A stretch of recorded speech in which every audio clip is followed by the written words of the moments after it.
What's up guys, we're back with another Portland Trailblazers rebuild episode. So we are on the last week of the year. Yeah, I happened to sim a lot this year. Honestly, just not much happened. I recorded a few games, but none of them were really that interesting. Around the trade deadline, we only made one move, and that was sending Larry Nance Jr. away for Seth Curry. Curry is going to be our backup 2 guard, and he should help us out with spacing, as well as being another guy who can score about 10 points per game. Spoiler alert, he didn't do that at all. So let's talk about where this team sits at. We're headed into a game against the Kings sitting at 43-34. We're a lock for the play-in but not the playoffs. The West is extremely close this year. Our offense is middle of the pack, sitting with a rating of 114. However, we do have the second best defense in the league with a rating of 111. 3-point shooting percentage wise, we're also the worst in the league, something I was hoping Curry would help us out with, but he hasn't. We also have the 4th worst bench in the league when it comes to points scored. Lillard is putting up a strong 27-8, shooting just below 50-40-90. Paul George is starting to show a huge regression on his shooting splits and overall scoring numbers.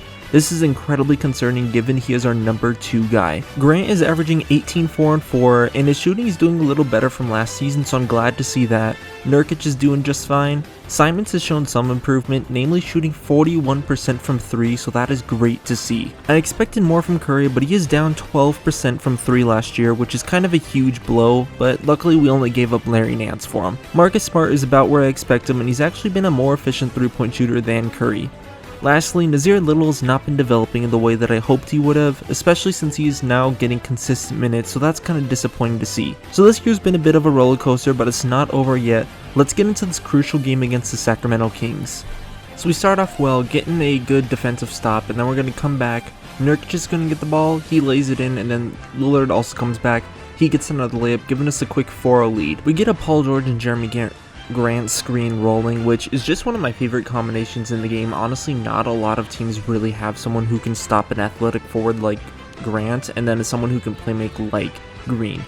Anyways, though, Grant now, being the roll man last time, now he's able to be the guy with the ball handler. He gets it down to Nurkic, and Nurkic already starts off with a big half, and then he's going to come back, and he just sends, I think that's Tyrese Halliburton, he sends him to a new team, and then he also blocks Alex Len as well. He catches fire quick into the game. I think by this point he already has 4 points.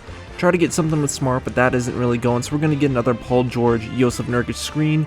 That pass nearly gets stolen, but we're able to get it back, and Nurkic drop steps, giving him now 6 points to start off the game. And to close off the first quarter, we're going to give it to Marcus Smart. Smart rejects the screen and somehow gets that shot off, greens it, and he ends the first quarter with a 3.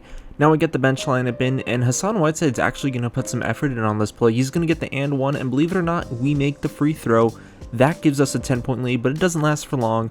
De'Aaron Fox, the epitome of he can't do that in real life. He hits a 3 despite the fact that he shoots like 23% from 3 this year in real life.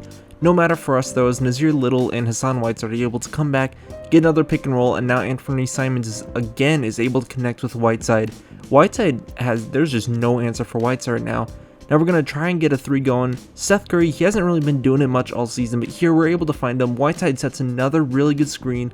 Curry greens it. He's already started his game off well. But our centers are continuing to be our dominant force as Hassan Whiteside gets another rejection right there. Now we're going to push on the fast break. Curry, he finds it into the corner, and he hits his second 3 of the game. Why could he have not been doing this throughout the rest of the regular season? I don't know. I tried cheating over with Hassan Whiteside, but the Kings make me pay for that. And now once again on the fast break, they're going to go, and they find another green in the corner, making this one a 10-point game. That one's not going to last for long, though. I try and be a little cheeky with Curry. That doesn't work out, but we get a buddy healed matchup on Jusuf Nurkic, and you know that's easy money all day.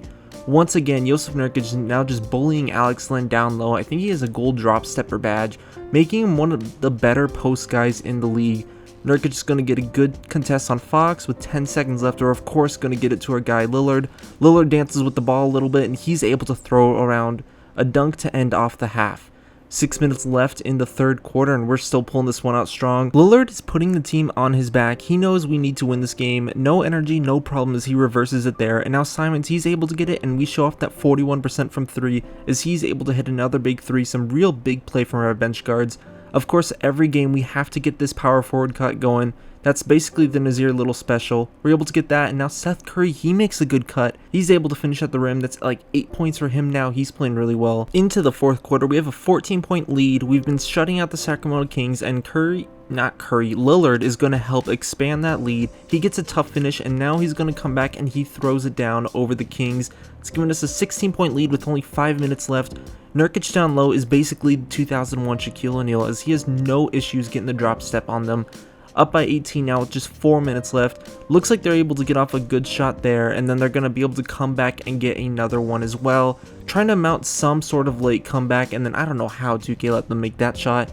Now we're down to only a 12-point game, and don't ask what Marcus Smart was doing here. He was trying to be a little cheeky, but instead we were just giving up stupid shots. And then another incredible finish by the Kings, making this a 7-point game.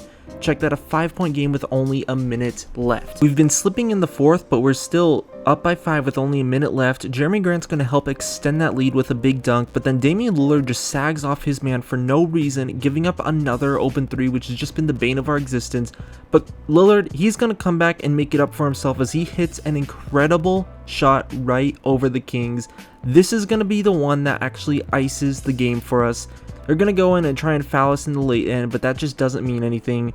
We come out with the win, 64-55. Jusuf Nurkic is going to be our player of the game. He put up 20 points, 11 rebounds on 9 of 11 shooting. Damian Lillard put up 15 and 5 on 6 of 10 from the field.